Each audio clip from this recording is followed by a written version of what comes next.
Hey, it's Eric G. Around the House is sponsored by Baldwin Hardware. For 75 years, Baldwin Hardware has been known for its first-class quality and craftsmanship in door and cabinetry hardware. As an alumnus of the Baldwin Hardware Design Council, I can say I have seen the details and quality from design to the finished product. If you're looking for a new style and old-world craftsmanship, I can tell you there is only one Baldwin Hardware. Check out what would look great in your home at baldwinhardware.com.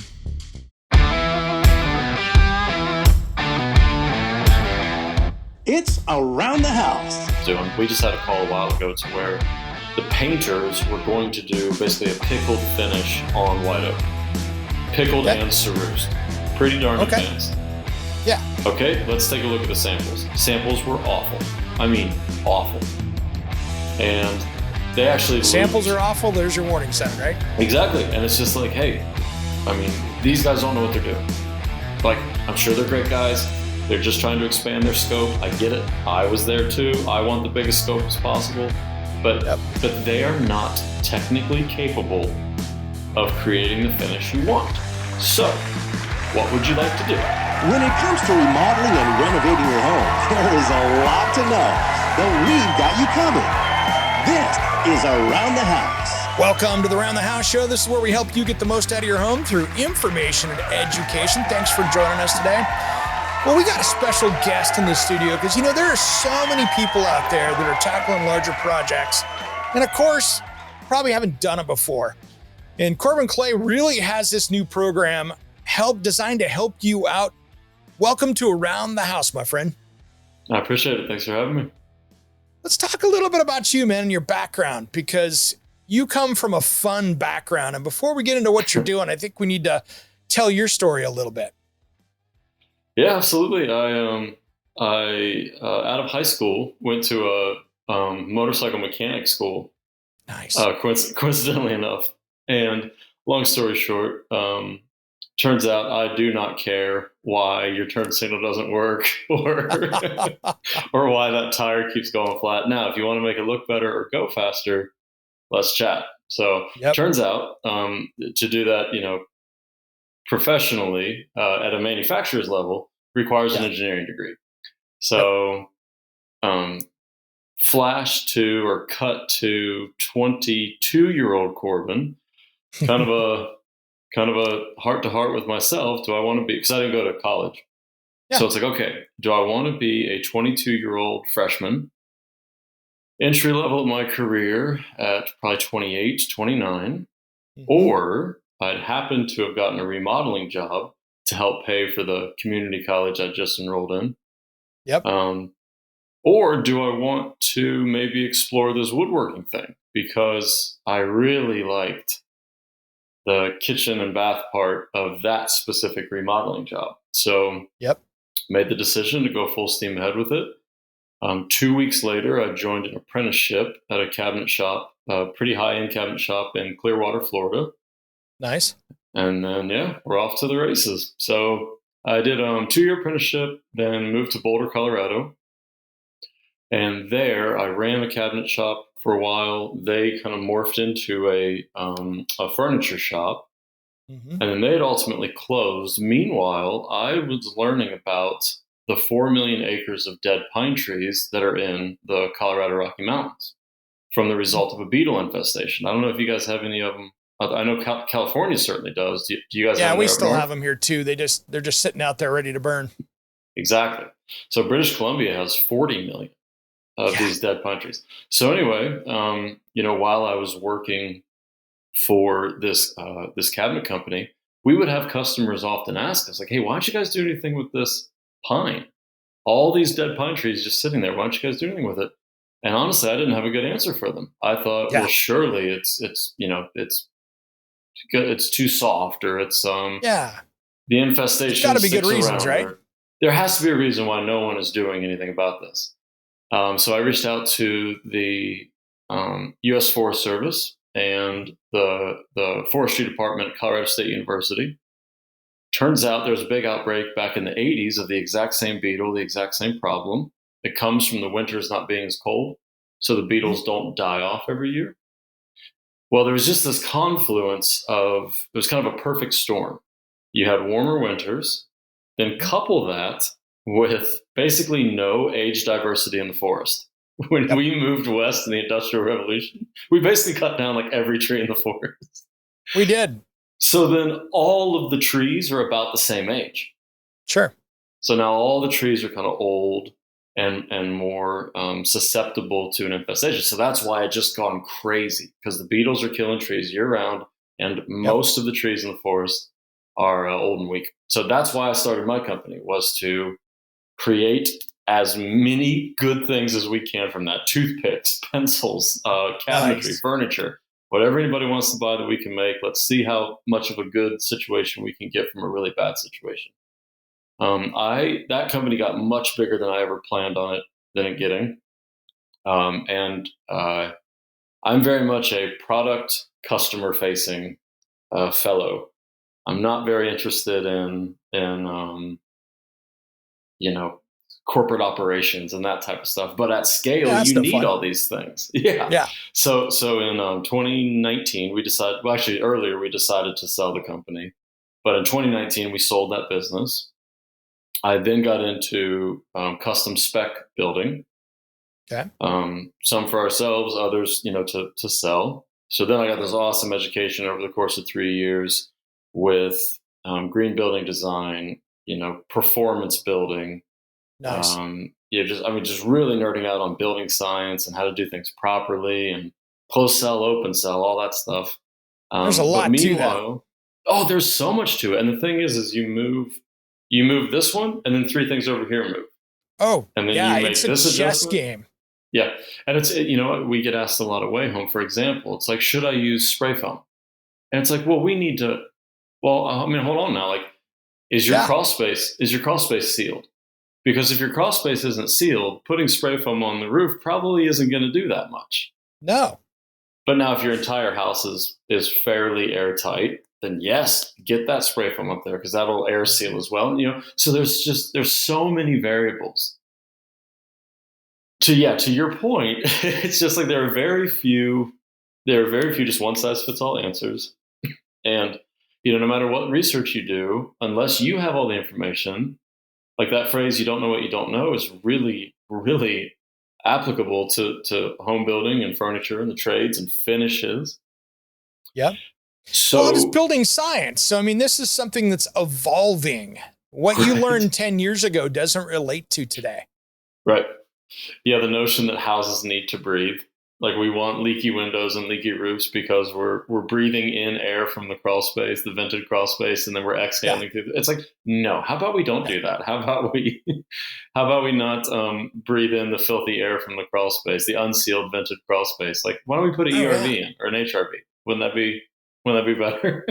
And I think one of the biggest problems in that whole space of high performance homes is that you have, I'm going to make a number up. You have 20 big companies out there that are making parts and pieces of the puzzle, but they don't work together to see how they can all work together. If you're taking on a project, and I've learned this with the projects I'm doing, where I got to call 5 companies, I know it's going to take me 10 times as long, because I have to read through the fine print to see where the problems are, just to get those 5 companies to play well together. And they mean to play well together, but the instructions don't overlap. Right. So, yeah, it's, you take that, you take all the confusion, you take a lot of bad information, you take every builder in the country approaching it differently, for better or for worse. Yeah. Basically no standardization in the industry. The code only goes so far. The code is effectively there for safety. It doesn't necessarily apply. The crown molding is not in the code. Cabinet door adjustment isn't in the code. Cabinet door finishes isn't in the code. You and I could go install a kitchen that was 1 inch out of level, including the uppers, and they'd sign off on it, even though everything's going to be sliding around in those cabinets because it's out of level. It's not covered. Just don't keep your marble collection in that cabinet, right? Yeah. Round, put in the drawer. Yeah, it's fine. But yeah, so there's that frustration coupled with, throughout my entire career, in the trades, I would have friends and family often reach out, and they would just have had a bathroom remodeled or kitchen countertops put in or whatever. And they would just say, hey, can we FaceTime you real quick? Like, yeah, of course. What's up? And they go, well, here, look, we just got this, figured marble countertops. Got this pretty veining and the seam is right there. Like, is that normal? And then it's all chewed up and it's got, a gallon of putty in it. And I go, well, did you see a rendering, where they did the, what was the layout, right? Yeah, they took your exact slab and they mocked it up. Yeah, we saw it. Okay, is that what it looks like? No. Then you 100% have a case. That is not right. I'd find a picture online, like this is what a seam should look like done properly and, whatever, a quartz countertop or whatever. So like, here's what you need to say to get that person to come back. Hopefully we've withheld money. Yeah, we got 40% left. Great. That's your leverage. And I just kind of coach them up and give them a bunch of good like visual assets, for lack of a better word, videos or photos, and then say, let me know how it goes. And it's just always bothered me. Like, what do people, the millions of people that have their countertops installed incorrectly or have someone botch their floors or go into a new build or a remodel just with this feeling of anxiety and apprehension because no one's really just looking out for them. Man, so Corbin, I've got one I'm working with right now. This is crazy. And it's the worst one I've seen yet. And I've seen some bad stuff.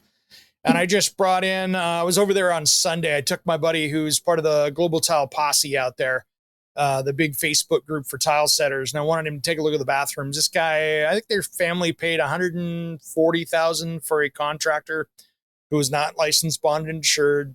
Didn't have any of that stuff like they're supposed to in the state of Oregon where I'm at. And at $140,000 out of pocket, I went over there a month ago and said, stop the horses on this one. Anything you're having him install is going to have to be removed. So it's going to cost you more money. So don't let him touch it anymore. And I mean, this is how bad the outside they did siding and all this other stuff and some windows. And this is just a regular kind of split level type sized house. It's nothing extravagant. His bid to get the siding all removed, all the windows put in correctly, just in the windows was siding and windows $150,000 just to fix what he had already paid.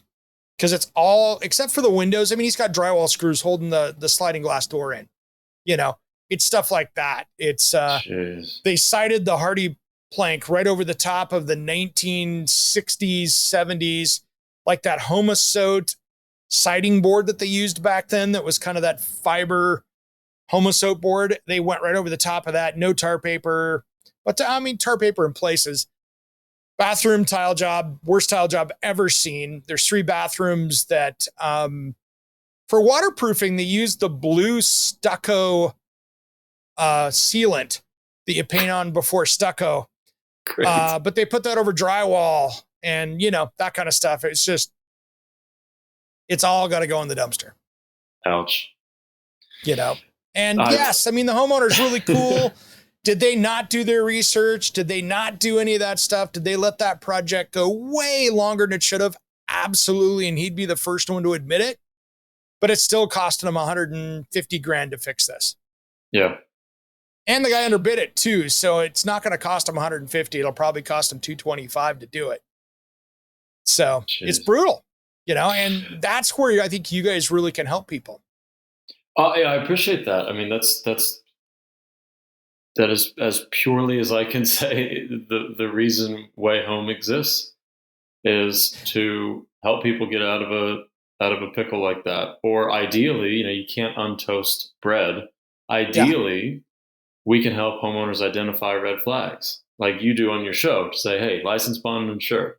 Bare minimum, that's what we need to see, But then additionally, let's ask for when something goes wrong, how do we handle it? Like something has clearly gone wrong, builder, GC in the past, that's fine. Materials get delayed and maybe you had a sub that you didn't vet as well as you should have and he botched a project. How did you fix it? How did you communicate with the homeowners? It's just kind of like when you're applying for a job. They say, what's your biggest mistake? What's your biggest failure kind of thing? Like that's a reasonable question to ask, right? Mm-hmm. So, and then we just can take all of our knowledge and then the most important thing is because there aren't a lot of one-size-fits-all solutions or advice. What we're able to do is just listen. The first step we do is just listen and say, what's going on? And they say, okay, well, we had the finish on our cabinets is all wrong. Okay, what was the inspo photo agreed to? Did you have samples, right? And then we could just start this kind of basic Q&A process, because there's so many details, there's so many variables, and there's so much nuance in the solutions that we suggest and the advice we give, to where it's like, if your builder is just a recalcitrant child, like, we're not going to get very far with them. So let's cut that cord as soon as possible. And then here's how we can say, bring in a new finisher, or maybe we have a DIY solution to get you the look you really wanted on your white oak cabinets. You know what I mean? You mean the guy that came in to finish those cabinets on site shouldn't have been rolling the finish on? Is that what you're saying? Hey, it's a good technique for a nice orange peel finish, an intentional orange peel. It's cool. Yeah. Yeah, it's artisan. It's artisan. Artisan, yeah. Yeah. Artisan latex, yeah. Yeah. Artisan orange peel. It's textured artisanal latex. But yeah, so that's where we're at. Because like I said, my entire career is just, it really breaks my heart, because, I'm happy to take care of my friends and colleagues and family, but what about all the people that don't have a son-in-law in the trades, or an old neighbor or something they can reach out to? So that's why we created Wayhome, because hopefully we can be that trusted expert resource for everybody else. And there's so many good contractors out there, right? There are so many good guys out there in the fields, and, male, female, whatever out there that are out there, and they're just absolute craftspeople. And that's what you want to find. You want to weed out the 1%, 2%, 3% of these clowns out there that are really, borderline, if depending on where you're located, it's criminal, but that are out there basically stealing money from people. Mm-hmm. Yeah. And that's, so we do it mainly through Zoom consults. We have another service where we can message back and forth, and it's a monthly thing. But I love when we get on a call with a homeowner, and I just kind of start like, oh, here's the finish we want. We do a lot of cabinet finishes, because Texas and Oklahoma, for whatever reason, finish primarily on site. Wow. And then additionally, that's like LA people hot mopping showers, and I scratch my head and go, really? Right. Exactly. So then you also have this thing, to not get on too much of a tangent, for whatever reason, finishes are not part of the high-end cabinet making curriculum, let's say. It's just this afterthought. And I just happened to luck out in my apprenticeship. I was in a spray booth for 1.5 years. Nice. Right. And it was awesome. And that was one of the huge benefits we had when I had my company, is we did our finishes in-house. We could control everything. We had great partners, on and on and on. But even if the cabinet maker is incredibly talented, great communication, good, solid business, at no fault of their own, and this is not to talk poorly, they just aren't as competent on the finishing side. Okay, so they're only as good as their paint rep, right? Exactly. So it's like, okay, did you see samples? Yes. Can I see those samples? We look at the samples, just be like, yeah, whoever did this does not know what he or she is doing. So it is what it is. But now what are we going to do? Are we going to try to simplify the finish so that this person can accomplish it? Or do we want to bring in a professional finisher, or whatever the case is, right? So even the good ones, I love when we get on calls and I ask a question and they say, no, this is what our builder said. And I was like, that's the right answer. You got a good one.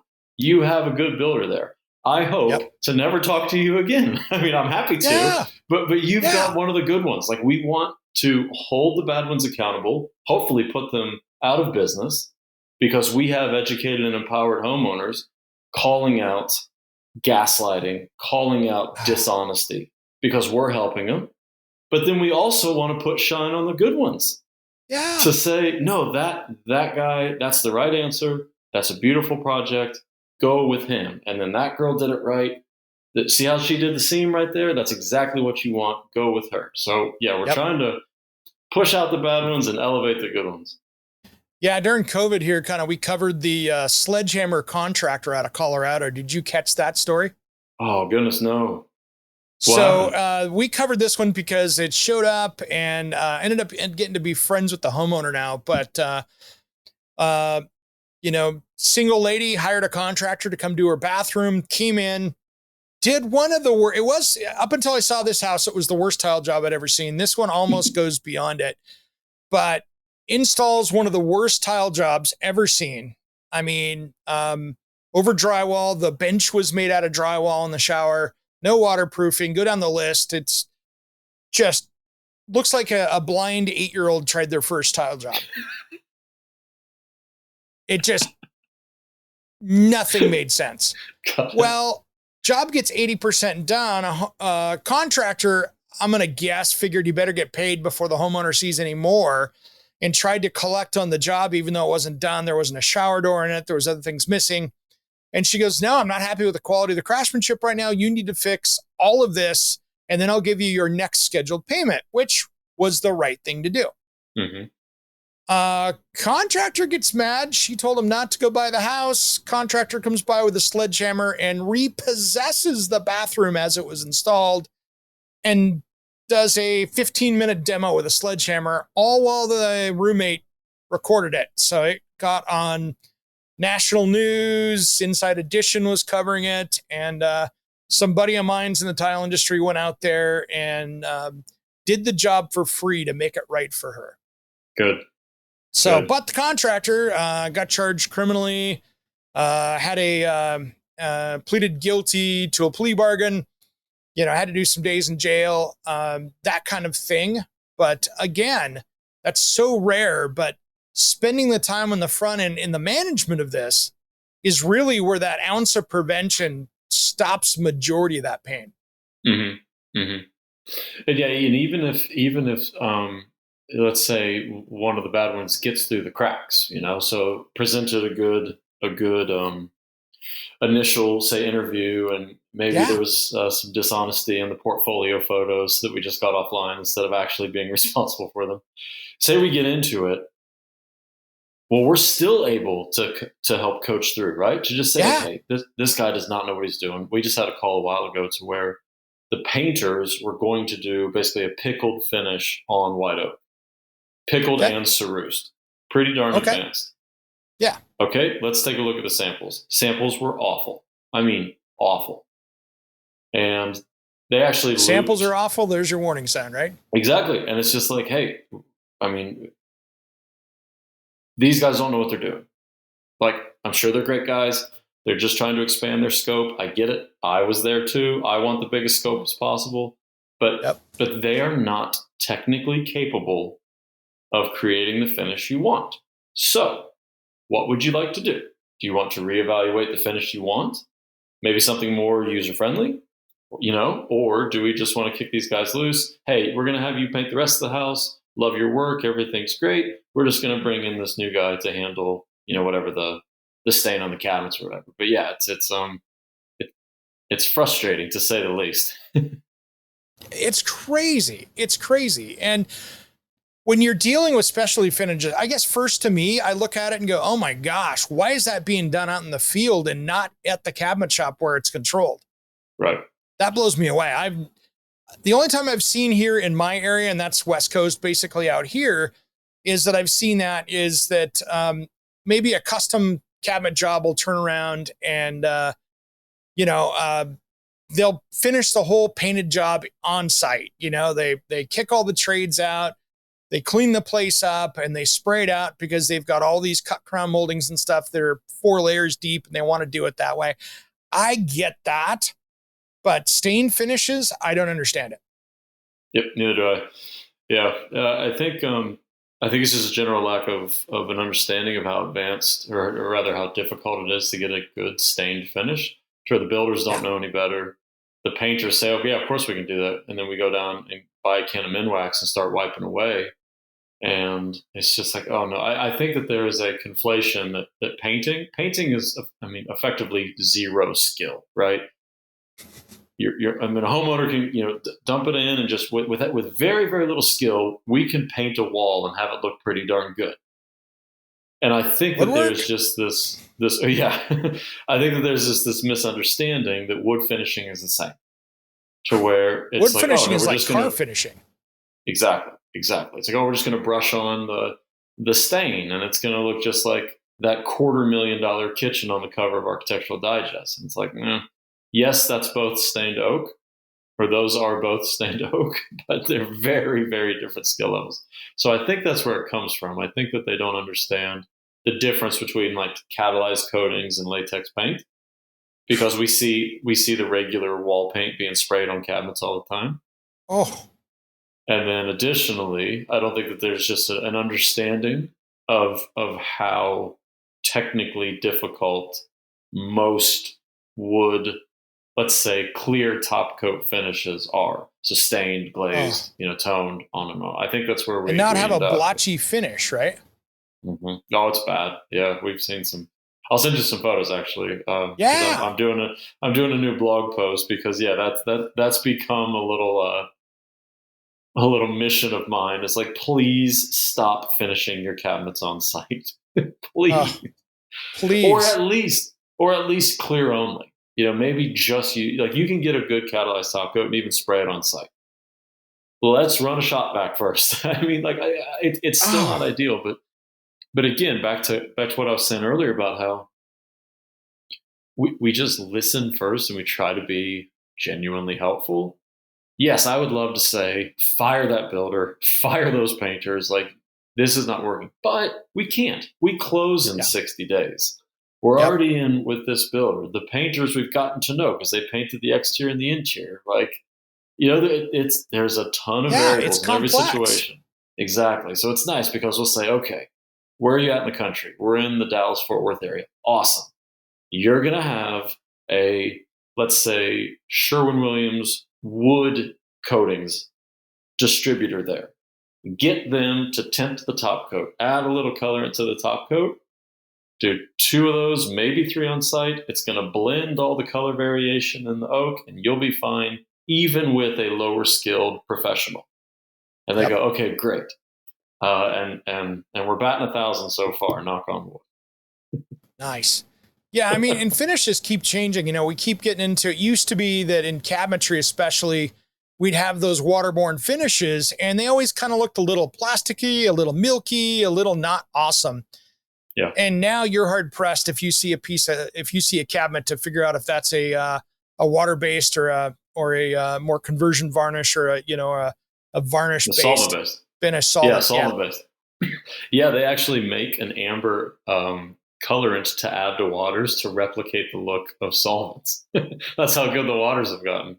Yeah. And before you'd kind of go, that looks okay, but just don't do a natural maple in it because it's going to look funky. It's going to look like you plastic dipped it. Not anymore. Yeah. Cabinet finishes. I have a special place in my heart for finishes.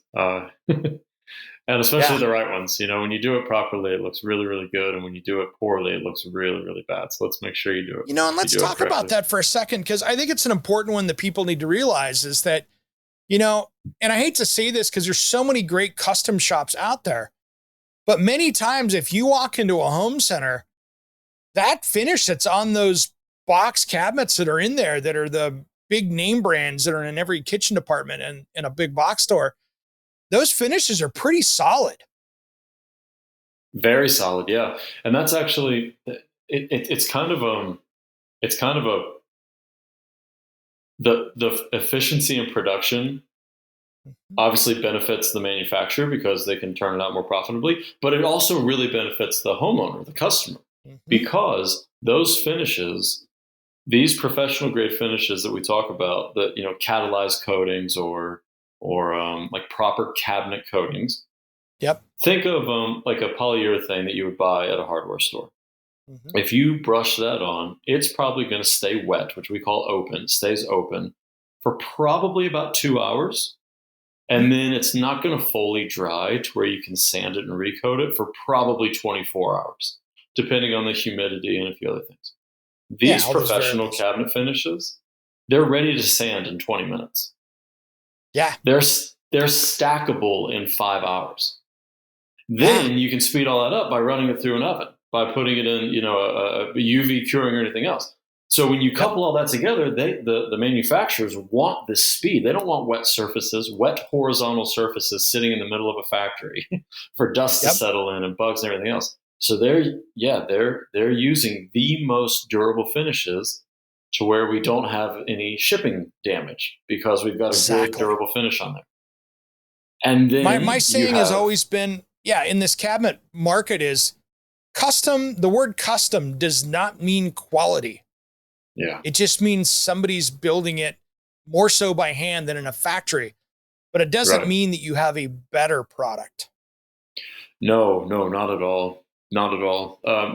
And again, it's become a marketing term too, kind of like artisanal. It's like, well, what's artisanal? You just decided one day you are artisanal, and then you just decided one day that you're custom. It's like, well, there's something behind that. Like we were part of a marketing campaign years ago with a pretty big company, and they kept referring to me as a master craftsman, and I said, I'm flattered, but I am not a master craftsman.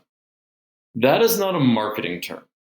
That is something to which me and my peers aspire daily. Like the whole point of being a master craftsman is that you actually never get there. Right. It's not just this throwaway marketing term. Oh, artisanal, custom, master, this and that. It's like, so to your point, when we say custom, that doesn't necessarily mean we still need to do our due diligence. We still need to do the research. What kind of finish are we using? Here's the magic question for anybody listening that might be considering custom cabinet makers. The first thing we ask is, what type of coatings do you use? And specifically use the word coatings. Coatings. Because cabinet coatings are different than paint or anything else. So if they say, oh, well, sometimes we use oil and other times we use, we go down to the hardware store and get this and that, that is a big red flag. 100%. Now, if they say one of the companies like M.O. Campbell or Malesi or Gemini or Centurion or any of these professional grade companies, it's like, okay, they passed the first test.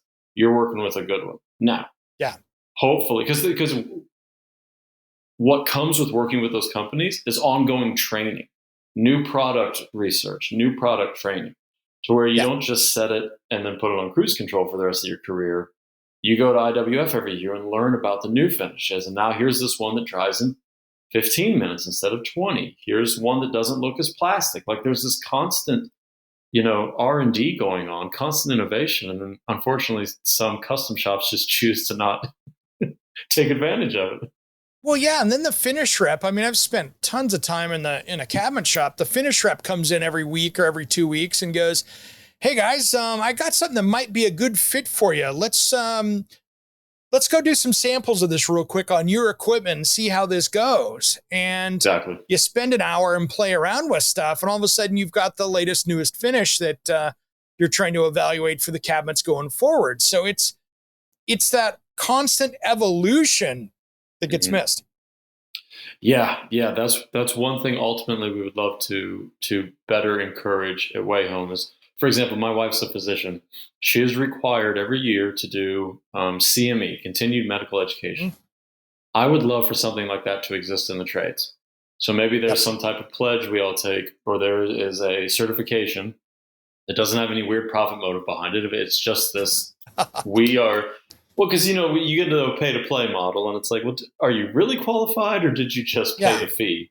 To where it's like, no, we commit to 40 hours a year of this ongoing education. And these trade shows exist. The finish reps hold trainings, YouTube University, whatever you want to do, to where we're constantly, and maybe we don't even take advantage of the new things we learned because the way we're doing it's pretty darn good. But at least we're exposed to it. We can consider it. And then I'm pretty sure 9 times out of 10, there's going to be at least one better option than you're doing it now. But all of this is happening on behalf of the homeowner. Yeah. One of my other keywords that I hear that I always is my red flag. Oh, my cabinet maker, he's a master carpenter. Okay. Who's calling him a master carpenter? What organization is he a master carpenter with? Or did he just throw that out when he was measuring up the kitchen that he's a master carpenter and he's going to make it look good? Right. Right. And again, it's hard. Excuse me. It's hard once you're in it to kind of say like, oh, okay, because again, like we can't untoast the toast. So let's see Now, I if we like what you can't guys are doing. Yeah, I like what you guys are prevent doing. this in the first place. Yeah, that's the whole thing, is trying to avoid those pitfalls of bringing the wrong people or making the wrong product decisions, right? We've talked a lot about poor quality craftsmanship, but sometimes you're putting the wrong product in, which is never going to perform. And it's not the product's fault. It's the decision-making process that got you to that. hmm Yeah, and additionally, because we see a lot again, like just to stay on this topic of finishes, we see a lot where they say, "Oh, we'll spray whatever you want us to spray," and it's like, first of all, why would a homeowner know what is a good cabinet coating and what isn't? But No idea. secondly, we don't want say you have a tile guy and you're going to redo your bathroom, and you say we're going to waterproof that shower, right? And he goes, "Oh yeah, well, how would you want to do it?" You go, I don't know. He's like, well, no, just tell me however you want to waterproof it and I'll do it. It's like, no. You're the No. professional. We want professionals with preferences that says, I don't know, we use, what, I don't know if we're allowed to use brand names on this show or Yeah, not. whatever. I don't care. We use Red Guard and Durock. And then another guy says, yeah, the Schluter, it's more expensive, but we like that. Whatever. Let's have some preferences. And then we can help them, validate those preferences. But no, just this idea, because we don't want any of the liability that should be on the professional shifting onto the homeowner. Because Correct. the shower leaks, and you say, hey, the shower leaked, what the heck? And he goes, well, I did the one you told me to use. And it's like, no. We want you to tell us what to use. And we want you to say, like, for the houses we built after I sold my business, our plumber would only use Delta shower valves. Because he's used them for decades. He knows they do not leak. He can warranty them for decades. And it's like, okay, cool. So he's like, so buy a Delta trim kit because I'm using the valve and this is non-negotiable. Yeah. And I actually liked that. I thought, okay, cool. This guy's worried about his reputation. He wants to use something. This is an informed opinion. This isn't what's most convenient for him. This isn't what he's going to make the most money on. This is him saying, I don't want you to have to rip your wall apart or get drops on your head while you're watching TV one day because some shower valve I never worked with before failed. I know these for a fact to be good. This is what we're using. It's like, that's a pro you want to work with. No question. Well, before we run out of time, I want to really dive into what you're doing out there and your program, because you and I could tell horror stories here for hours about things gone bad. And I have a lot of great cabinet shop stories that we could go down into, but that's going to get to be pretty long-winded. But I really want to talk about Wayhome and just how you guys are helping people and how do people get involved in this program, because I think it's really cool that you can save people money in the long run, because the project's probably has a higher chance of getting done correctly because somebody with the knowledge is keeping an eye on it. Absolutely. Yeah, it's right now we have three, or basically two different virtual calls you can do. We have one's called Expert Call, and that's just more kind of general construction. You have an issue or several, or you're trying to vet a builder, or you just want some, a second opinion on the floor plan to see if this works out well. You want design advice for the exterior finishes, whatever the case is. This shingle over this, should we do standing seam metal or should we do asphalt shingle? Like, that's what we like the Expert Call for. Then we have what's called a cabinetry consult. And this is all at hellowayhome.com. Cool. The cabinetry consult is a little bit longer. It's 40 minutes. And that's where we can do a deep dive. And it's usually, you'll appreciate this, it's usually right before the cabinets are ordered is generally who we see booking these calls. To where we're about to spend 80 grand for this whole house worth of cabinets, or 50 or 120 or whatever the case is. Can we just double check everything? Make sure, that basically, is there any way to save money? Are these finishes done properly? Does this configuration make sense? We have a blind corner cabinet. Is there enough clearance? Like, Yeah. We've Dishwasher is going to hit the blind corner of the lazy Susan. You put in a French door refrigerator, it's up against the wall, it's not going to open up, and you're never going to see those crispers. Exactly. Let's just make sure someone's seen it a million times. Let's make sure it's done properly. And this is when we can identify potential issues on, the cabinet maker that provided these drawings that we've been working with said that he doesn't use this finish, he uses Ollie's oil. And it's like, okay, that's a little concerning. Not the most durable finish, and then we can learn. So that's the cabinetry console. But then we just launched. What we would find is we'd have these conversations with homeowners, but they would have so many concerns and issues, and they'd be excited about their project, and they want to talk about this. So you just have like a follow-up question or two, because a lot of the time we'd say, okay, ask your cabinet maker what type of coatings do they use, and I was like, and then just shoot me an email with what the answer is, and that'll really kind of tell us what our next steps are. Well, then we'd get 3 emails and 5 emails and 10 emails. And I was like, okay, this needs, there's obviously follow-up. So now we just launched what we call our project partner. And it's a monthly subscription. It's unlimited texting during business hours, unlimited texting with your expert, in addition to however many video calls we need to do a blue tape walkthrough to say hey, instead of, let's just FaceTime me quick, exactly how I used to do with my friends and family. To where now that's a perfect solution if you're doing a big scale remodel and you're going to have, 25 questions over the course of 3 months or 6 months, or you're starting a new build. A lot of the time we get involved usually right after the architect has been brought on, to where the drawings, we're almost home with the drawings. So now we're vetting builders. What should we ask them? Here were the answers from last week. What do you think about it? So that's our new monthly subscription that we really like, because we're able to just be this on-demand expert that lives on your cell phone. Man, that is smart and such a need out there, because there are so many people out there kind of navigating in the dark, doing the best they can. But until you get burned many times, you don't know what you don't know. Exactly.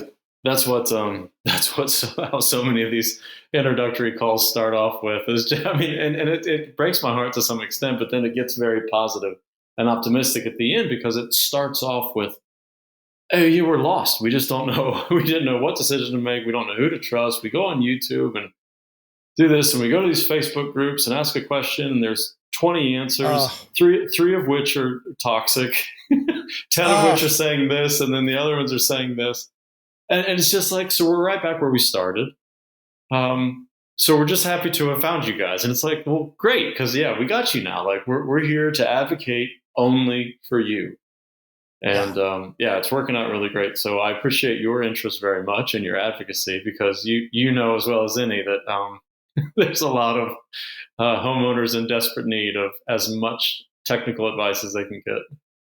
It's crazy out there. And as things get more complex and money gets tighter, it means the chance of bad decisions goes even worse out there, because people are trying to save money and they don't know what they don't know. So I appreciate what you're doing out there for the public and for homeowners and stuff. And that's really where I think you can really help steer people into finding the right people to do the job. And that saves people hundreds of thousands of dollars in the long run.